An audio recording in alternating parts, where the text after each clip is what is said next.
forever. Please be seated. Going through this is the last of the series on living faithful in Babylon as we look through the book of Daniel. And I'm sure when you think about Daniel, you knew that somewhere along the line we had to talk about Daniel and the lion's den. Darius reorganized his kingdom. He appointed 120 governors to administer all the parts of his realm. Over them there were 3 vice-regents, one of whom was Daniel. The governors reported to the vice-regents, who made sure that everything was in order for the king. But Daniel, brimming with spirit and intelligence, so completely outclassed the other vice-regents and governors that the kingdom decided to put him in charge of the whole kingdom. The vice-regents and governors got together to find some old scandal or skeleton in Daniel's life that they could use against him, but they couldn't dig up anything. He was totally exemplary and trustworthy. They could find no evidence of negligence or misconduct. So they finally gave up and said, "We're never going to find anything against this Daniel unless we cook up something religious." The vice-regents and governors conspired together and then went to the king and said, "King Darius, live forever. We've convened your vice-regents, governors, and all your leading officials and have agreed that the king should issue the following decree. For the next 30 days, no one is to pray to any god or mortal except you, O king. Anyone who disobeys will be thrown into the lion's den.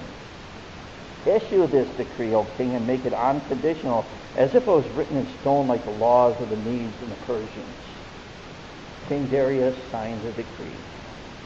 When Daniel learned that the decree had been signed and posted, he continued to pray just as he had always done. His house had windows in the upstairs that opened toward Jerusalem. 3 times a day he knelt there in prayer, thanking and praising his God. The conspirators came and found him praying, asking God for help. They went straight to the king and reminded him of the royal decree that he had signed. "Did you not," they said, "sign a decree forbidding anyone to pray to any god or man except you for the next 30 days?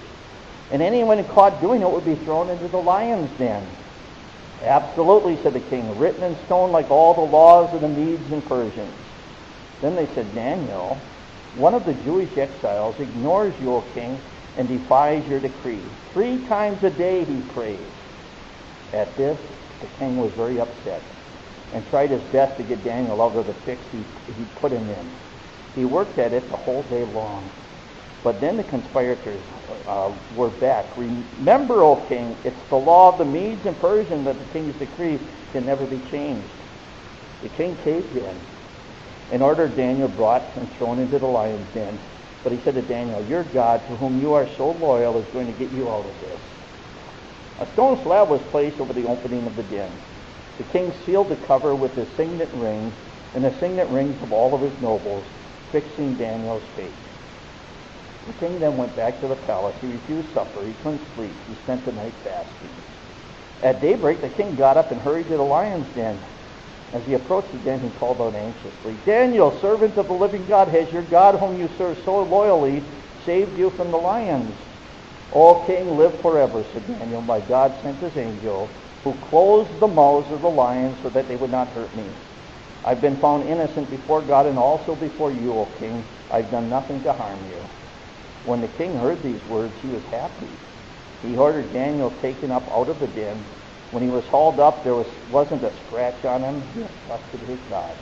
Then the king commanded that the conspirators who had informed on Daniel be thrown into the lion's den, along with their wives and children. Before they hit the floor, the lions had them in their jaws, tearing them to pieces. King Darius published this proclamation to every race, color, and creed on earth. "Peace to you, abundant peace. I decree that Daniel's God shall be worshipped and feared in all parts of my kingdom. He is the living God, world without end. His kingdom never falls. His rule continues eternally. He is Savior and Rescuer. He performs astonishing miracles in heaven and earth. He saved Daniel from the power of the lions." From then on, Daniel was treated well during the reign of Darius, and also in the following reign of Cyrus the Persian. your end to read. As I said, this morning is the final in my offering of living faithful in Babylon. We're making use of this book of Daniel, a biblical character who becomes for us a clear example of what it means to remain faithful while living in a culture where most folks consider your faith foolish. The book of Daniel tells us how to live for God in a hostile environment. When I first told you that we were making use of the book of Daniel, I'm guessing that many of you assume that somewhere along the line you'll be hearing this story, Daniel in the lion's den. It's a story that stands out, one that's remembered, taught to our children in Sunday school. Daniel in the lion's den. Now, chances are there's not many of you who have ever had any experience with lions. And think of some of the images that our children have of lions.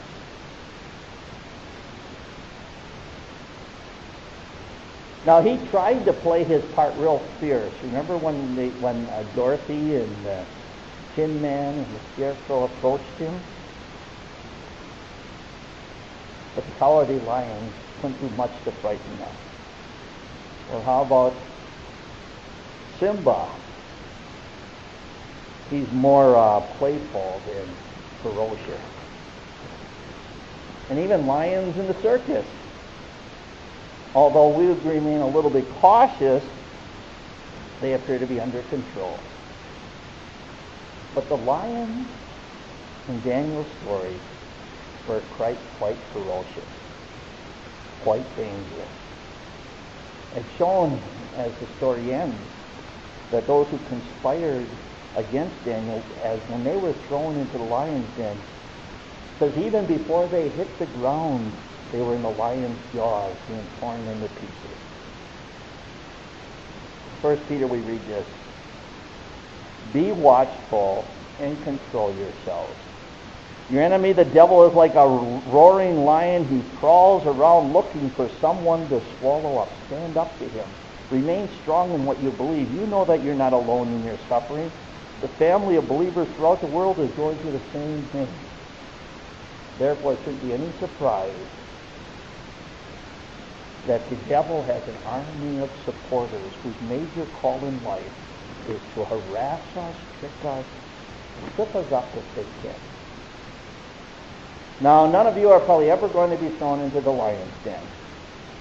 And metaphorically, it feels that all too often Christians, that's exactly where they're taught. We live in a world that seems to be becoming scarier all the time. Many folks have to face dangers even when they haven't done anything wrong.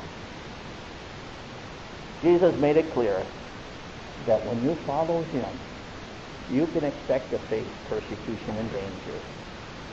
And the more we hear about terrorism and violence in the streets, bullying at school, violence at the workplace, how do we respond without locking ourselves up in our room and never leave? Well, this is one of the reasons we read stories like Daniel in the lion's den. In fact, the title for this morning's sermon, I said, you don't have to be afraid of the lion. Let's again take a look at Daniel. Remember, Daniel and his friends were taken captives from Israel into the land of Babylon. And he was only about 15 years old. Daniel, most of his life, lived under Babylonian kings. And now the kings of Persia. Yet Daniel had a great deal of influence and power because of the God he served. As the story unfolds in chapter 6, Daniel had been living in Babylon for the last 25 years with very little power or influence. He was now, they say, nearing 90 years old. Babylon was defeated by the Persians and the Medes, and Darius the Mede was now in power. And as soon as he came to power, Darius appointed 120 governors to administer his vast kingdom. And above these 120 were a number of individuals who were given even higher authority.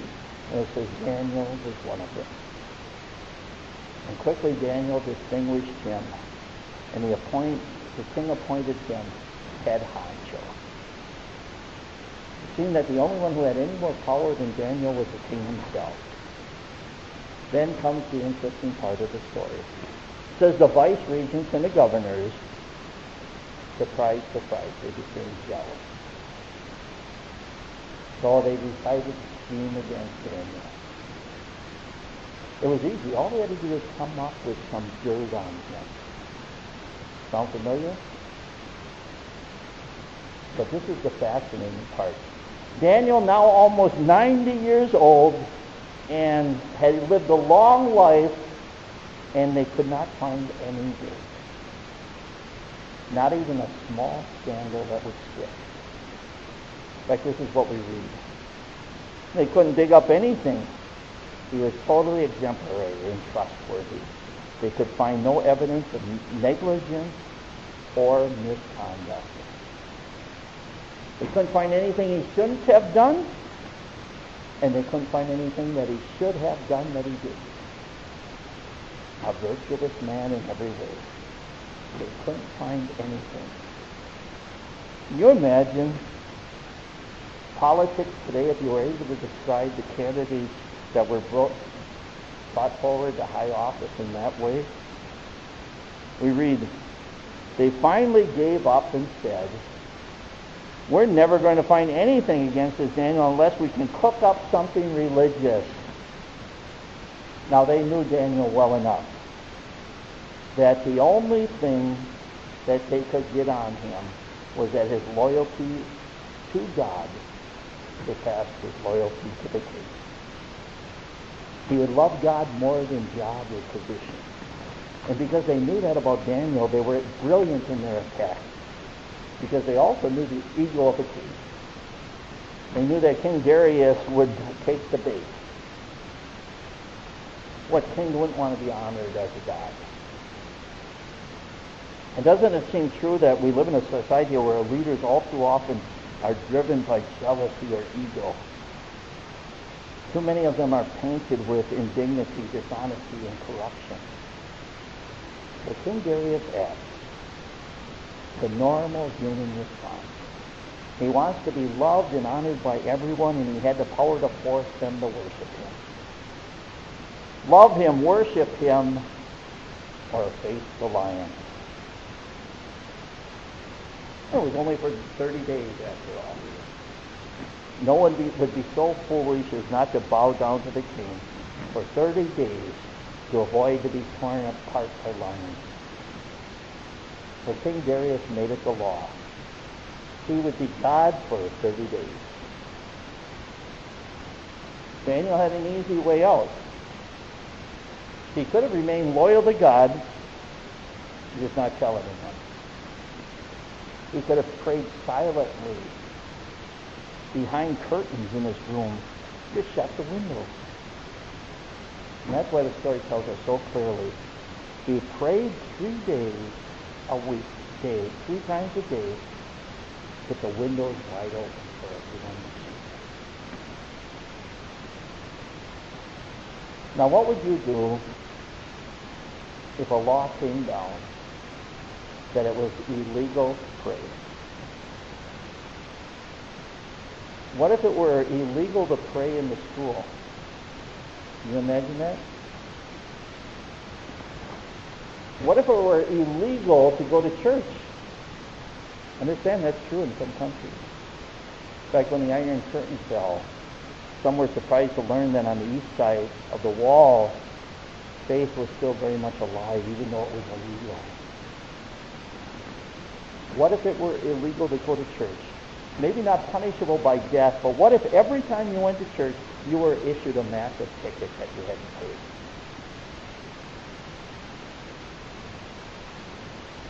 How about tithing plus a 10% tax? Did church attendance go down or up? Good question, isn't it?